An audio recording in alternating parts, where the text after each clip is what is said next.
हा hello good morning सर्वांना. काल वाटलं होतं पाऊस पडणार, काल वातावरण पण झालं होतं, पण मग नाही पडलं. चांगली गोष्ट आहे. परवाच्या दिवशी खूपच पाऊस झाला होता. असं वाटलं काल पण पाऊस पडणार, पण होपफुली नाही पडला. आणि वातावरणामध्ये पण थोडंसं चेंज झालेलं आहे. थोडासा थंडावा वाटतोय. परवापर्यंत तो खूप गरम होत होता, पण कालपासून थोडंसं वातावरण चिल वाटतंय. एकदम असं थंडगार.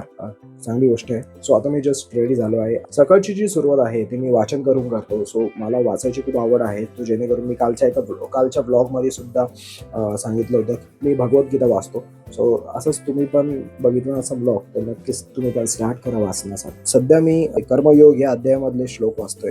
भगवद्गीताच का वाचतो मी, आणि इव्हन दुसरे पुस्तक वाचण्यापेक्षा जर भगवद्गीता जर वाचले तर नक्कीच यामधून काहीतरी थोडं तरी ज्ञान भेटेल. आणि महाभारत जे कसं घडलंय, महाभारतची सिरीज, वेब सिरीज किंवा पिक्चर किंवा मूवीज आपण सर्वांनी बघितलं असणार की वाचन केल्यानंतर थोडंफार गोष्टी आपल्याला कळतात. भगवद्गीता वाचायला पाहिजे. आणि आयुष्यात जन्माला आले तर भगवद्गीता कधी ना कधी एकदा वाचणं खूप आवश्यक आहे. कारण की हा बेस्ट ऑफ द बेस्ट ग्रंथ आहे. खूप गोष्टी शिकवल्या आहे श्रीकृष्णांनी. खूप काही गोष्टी या भगवद्गीतेमधून आपल्याला शिकायला भेटतात. नक्कीच सर्वांनी आयुष्यात एकदा तरी भगवद्गीता वाचा. खूप कमी अमाऊंटमध्ये हे बुक भेटतं. सो मी आमच्या इथे स्वामीनारायण मंदिर आहे, मी तिथे गेलो होतो दर्शनाला. सो तिथे बुक सेल करत होते. कमी कॉस्टमध्ये हा ग्रंथ मला भेटलेला आहे. सो नक्कीच छोटी पण भेटते याच्यामध्ये, स्मॉल पॉकेट साईज आणि बिग साईज पण आहे. सो जेणेकरून याचे जे असे आहे, भगवद्गीता जशी आहे तशी, Shrikrishna Kripamrita. So I think याची कॉस्ट तर नाही आहे इथे. सो नक्कीच तुम्ही परचेस करा ही, आणि दिवसाला 1-2 तरी श्लोक याच्यातले वाचत जा, जेणेकरून सवय लागन वाचण्याची. आणि जर वाचण्याची सवय तुमची जर चांगल्या गोष्टीपासून जर होत असेल तर नक्कीच काहीच वाईट नाहीये. सो आय थिंक मला वाटतं की सर्वांनी भगवद्गीतेपासून स्टार्ट करावा.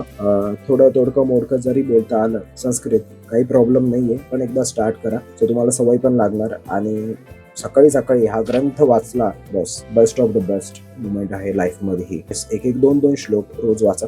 काही नाहीये की 10 दिवसात संपवायचं, 15 दिवसात संपवायचं, की 1 महिन्यात संपवायचं. लागू द्या, काहीच प्रॉब्लेम. 1 वर्ष लागलं तरी प्रॉब्लेम नाही, 2 वर्ष लागले तरी प्रॉब्लेम नाही. एक श्लोक जरी रोजचा वाचला तरी काही प्रॉब्लेम नाही.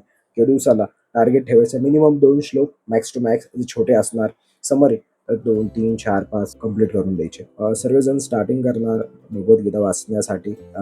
आणि सकाळची सुरुवात जर चांगल्या गोष्टीपासून होत असेल तर याच्यापेक्षा चांगलं काहीच नाहीये. श्रीकृष्ण भगवान श्रीकृष्णाय वासुदेव यदि या न वर्तय जातो कर्मण्या इंद्रित मम वर्तमानुवर्णिते मनुष्य पार्थ सर्वस्व. कारण जर मी नियत कर्मांचे पालन काळजीपूर्वक केले नाही तर हे पार्थ, सर्व लोक निश्चितच माझ्या मार्गाचे अनुसरण करतील. आध्यात्मिक जीवनातील प्रगतीकरिता सामाजिक शांततेचा जर समतोल राखवायचा असेल तर प्रत्येक सुसंस्कृत व्यक्तीसाठी पारंगत असे परंपरागत कौटुंबिक नियम आहेत.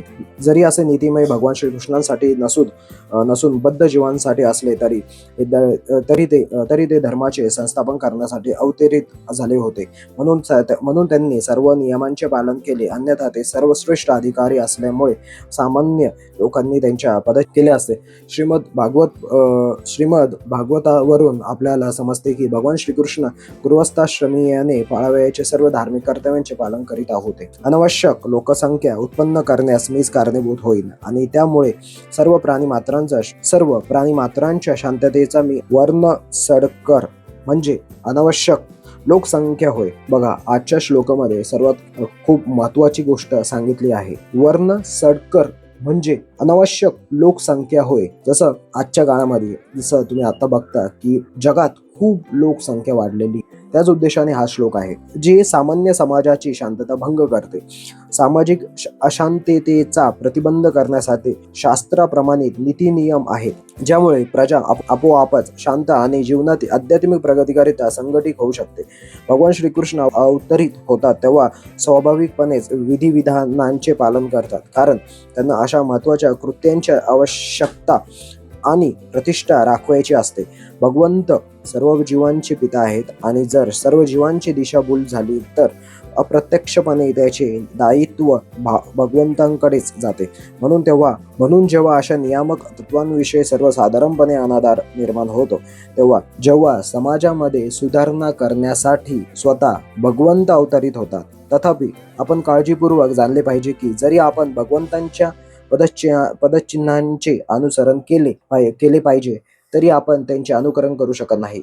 अनुसरण आणि अनुकरण या कृती एकाच पातळीवरच्या नाहीत. ज्याप्रमाणे भगवंतांनी आपल्या बाल्यावस्थेत गोवर्धन पर्वत उचलला, त्याप्रमाणे आपण त्यांचे अनुकरण करू शकत नाही. असे करणे कोणत्याही मनुष्याला शक्य नाही. आपण भगवंतांच्या उपदेशांचे पालन केले पाहिजे, पण केव्हा आपण त्यांचे अनुकरण करू शकत नाही. म्हणजे या श्लोकामध्ये असं सांगितलंय की भगवान श्रीकृष्णांचे अनुसरण आणि अनुकरण जे करतात, त्यामध्ये आपण जेव्हा ते लहान होते तेव्हा त्यांनी गोवर्धन पर्वत उचलला होता एका बोटावरती. ते तर आता शक्य नाहीये, कोणताही मनुष्य करू शकत नाही. पण त्यांनी जो उपदेश दिला त्या उपदेशांचे अनुसरण आपण करू शकतो. म्हणून या भगवद्गीतेमध्ये छोट्या गोष्टी असतात की ज्या आपण व्यक्तिगत आयुष्यामध्ये आचरण करू शकतो. याचा बेस्ट. Good morning. हाय. इकडं व्यवस्थित करा. Hello, good morning. उठली का तू? नाही उठली? अगं उठली ना आत्ताच. सो आम्ही जत्रेमध्ये गेलो होतो तेव्हा आरवीसाठी हे स्लेट आणली. सो तिला राईट डाऊन असं लिहायची खूप आवड आहे. आत्तापासूनच खूप लवकर लागली तिला. तू काय करते? आरवी काय करते तू? काम करते तू? अभ्यास. आणि काय लिहिते त्याच्यावर? ABCD. Wow. Nice.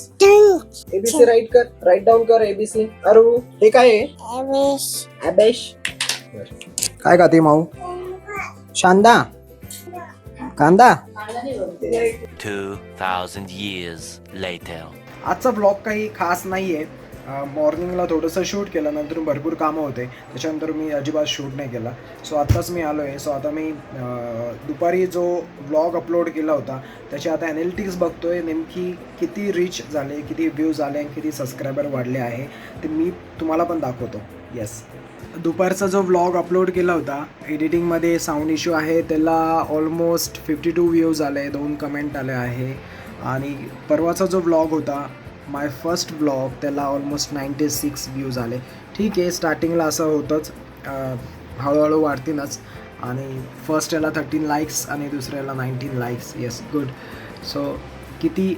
Okay, total 99 views and 6.1 hours झालेले आहे. 12 सबस्क्रायबर होते, त्याच्यानंतर 32 सबस्क्रायबर झालेले आहे. सो कालपासून म्हणजे ऑलमोस्ट 20 सबस्क्रायबर वाढले आहे. ठीक आहे, हळूहळू व्ह्यूज वाढतील.